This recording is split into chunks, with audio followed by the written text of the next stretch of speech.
नमस्कार मित्रों, आप सभी का संस्कृत हिंदी सुर सरिता में स्वागत है।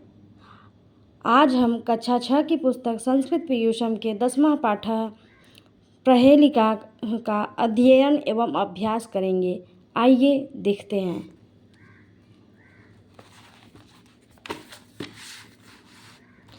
दसवां पाठ प्रहेलिका। प्रहेलिका को पढ़ने एवं जानने से पहले आइए उनके कुछ शब्दार्थों को देखते हैं। वने जंगल में, अस्थि हड्डी, असीवत तलवार की भांति, न अक्षर, तस्य उसके, आदिह आरंभ में, तस्यांतः उसके अंत में, मध्य बीच में, तव अपि अस्ति तुम्हारे पास भी है, एक चक्षु एक आँख वाला, पन्नगः सापः, क्षीयते घटता है, कालाभि च वर्धते कलाओं से बढ़ता है, चकोरस्य चकोर का, सह का वह कौन है, वृक्षाग्रवासी वृक्ष के अगले हिस्से पर रहता है, पक्षी राजा पक्षियों का राजा, त्रिनेत्रधारी तीन आँखों वाला, शूलपाणी भगवान शंकर,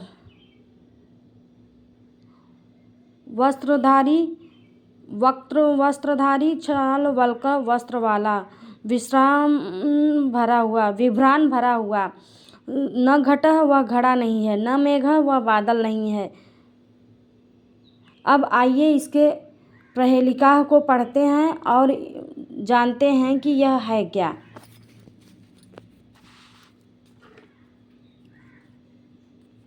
वने वसति को वीरो यो अस्ति मांस विवर्जितः, असीवत कुरुते कार्यम कृत्वा वनम गतः। वन में रहता है, न मांस है न हड्डी है, कार्य को करता है तलवार की भांति और वन को जाता है, बताइए वह कौन है। तो यहाँ होगा आपका आंसर कुम्हार का धागा। क्या होगा? कुम्हार का धागा।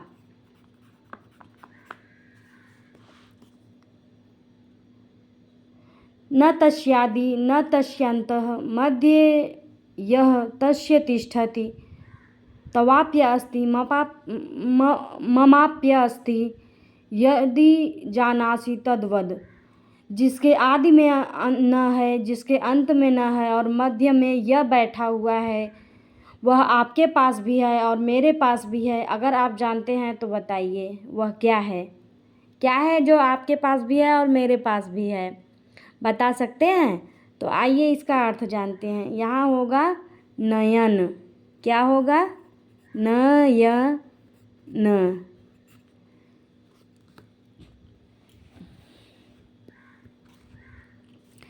एक चक्षुर्न काको अयम बिलमिक्षन्न पन्नगः, क्षीयते वर्धते चैव, न समुद्रो न चंद्रमाः।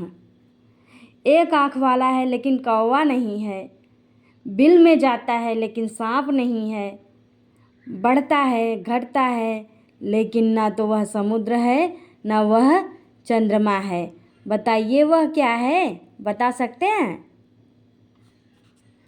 एक आँख वाला है और कौवा भी नहीं है, बिल में जाता है लेकिन सांप नहीं है, बढ़ता है घटता है लेकिन ना तो समुद्र है ना चंद्रमा है। वह सुई धागा है। क्या है? सुई धागा।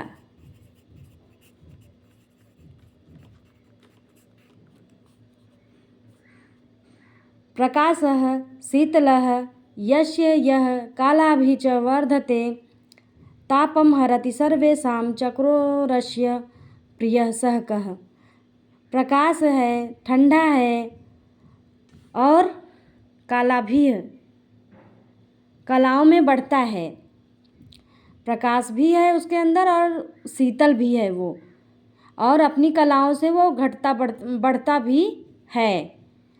सबके ताप को हरता है, सबके गर्मी को हरता है, लेकिन और चकोर को भी सभी को प्रिय है, मतलब सभी के ताप को हरता है और चकोर को भी प्रिय है। बताइए वह कौन है। तो मेरी समझ में तो सूर्य नहीं, सूर्य में तो केवल ताप होता है, वो तो गर्मी देता है। यहाँ होगा चंद्रमा। चंद्रमा में शीतलता भी है और प्रकाश भी है और वो सबकी ताप को हरता भी है और चकोर को प्रिय है, तो यहाँ चंद्रमा होगा। वृक्षाग्रवासी न च पक्षीराजः त्रिनेत्रधारी न च शूलपाणी त्वग्वस्त्रधारी न च सिद्धयोगी जलम च विभ्रन्न घटो न मेघः। वृक्ष के अगले भाग में रहने वाला है, लेकिन वो पक्षीराज गरुड़ नहीं है। त्रिनेत्रधारी है लेकिन भगवान शंकर नहीं है। वह 3 आँखों वाला है लेकिन भगवान शंकर नहीं है। वह वस्त्र को धारण करता है, छाल के वस्त्रों को धारण करता है लेकिन सिद्ध योगी नहीं है। जल से भरा हुआ है लेकिन घट या बादल नहीं है। तो वह क्या है? वह है नारियल। क्या है? नारियल।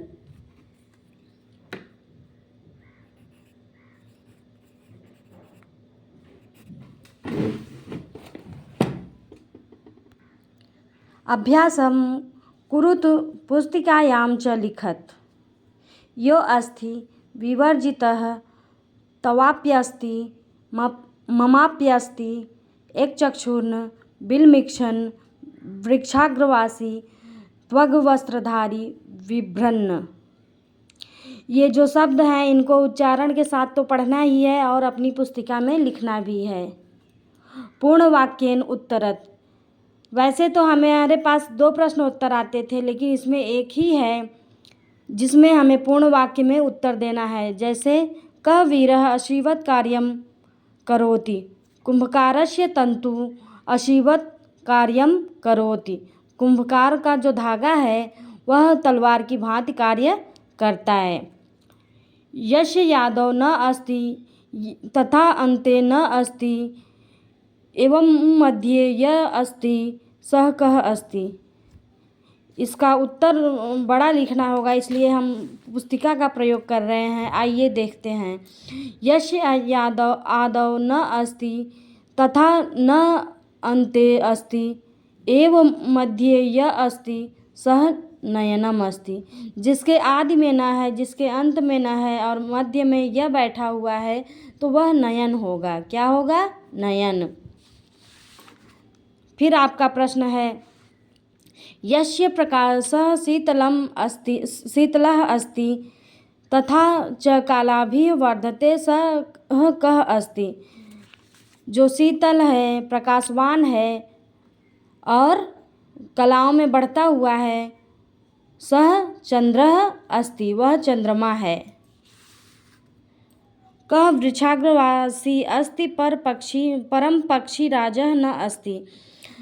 वृक्ष के अगले भाग पर रहता है, यानी ऊंचे भाग पर रहता है, लेकिन वो पक्षीराज गरुड़ नहीं है।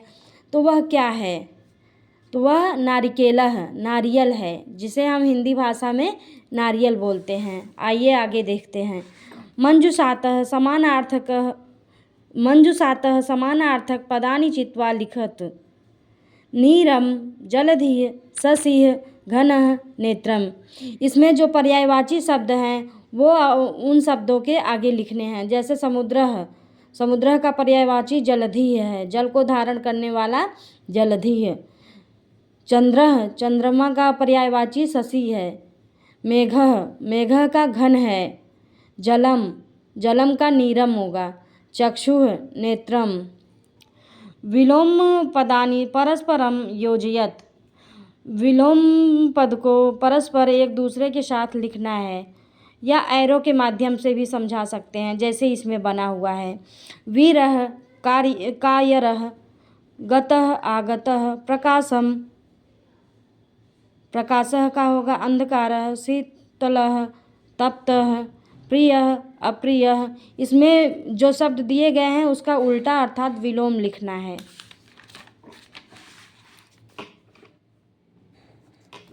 संधि विच्छेदम कुरुत पदम तस्यांत तस्य प्लस अंत दीर्घ संधि। यहाँ बड़ा आ हुआ है ना, अ मिलके आ हो जाता है। च धन एव चैव वृद्धि संधि। च में ए मिला तो अ और ए मिलके ऐ हो गया, तो यहाँ वृद्धि संधि। वृक्षाग्रवासी, वृक्ष अग्रवासी, वृक्ष के आगे भाग में, तो यहाँ भी दीर्घ संधि होगा।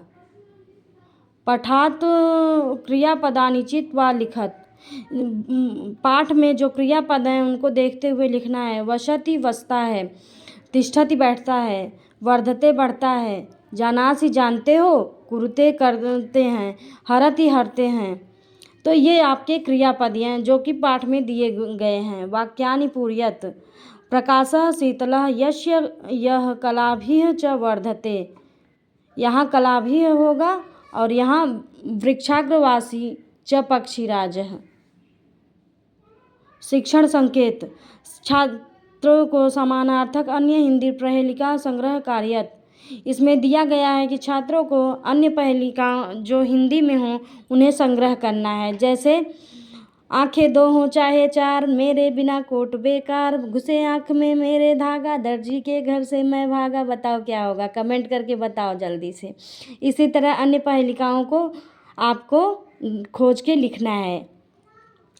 प्रहेलिका उत्तराणी, जो पहेली दी गई है उसके उत्तर हैं। कुंभकारस्य तंतु, कुम्हार का डोरा, नयनम नयन, सूचिका तंतु सुई धागा, चंद्रमा नारिकेल नारियल। पाठ में आगे आपके मनोरंजन के लिए एक चुटकुला भी दिया गया है, आइए देखते हैं। चुटकुला मतलब जिसको सुन के हंसी आए।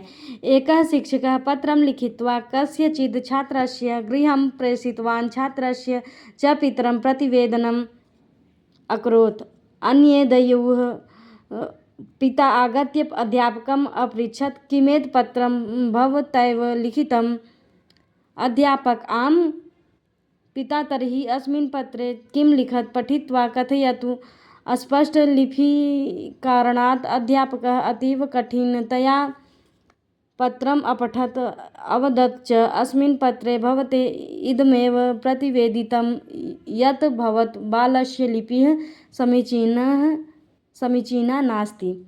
अर्थात इसका भावार्थ है, एक अध्यापक ने किसी लड़के के घर पर पत्र लिखकर भेजा और लड़के के पिता से शिकायत की।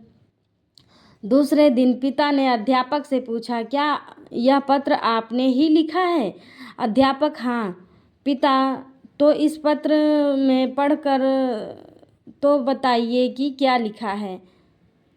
लिखावट ठीक नहीं थी। अतः अध्यापक ने बड़ी मुश्किल से पढ़ा और कहा कि इस पत्र में अध्यापक यही शिकायत लिखकर भेजी गई है कि आपके लड़के की लिखावट बहुत खराब है। अर्थात जिस अध्यापक ने पत्र लिखा उसकी भी लिखावट ऐसी थी कि उसके पिता पढ़ नहीं पाए और लौटकर उसी के पास आए तो पता चला कि अध्यापक के साथ साथ छात्र की भी लिखावट सही नहीं है। उम्मीद है आप सभी को यह पाठ समझ में आया होगा। धन्यवाद। हम प्रहेलिका का जो है वो उत्तर हिंदी में बताए हैं, आप संस्कृत में यहाँ पर देख सकते हो। उम्मीद है आप सभी को यह अभ्यास कार्य और अध्ययन पाठ समझ में आया होगा। धन्यवाद।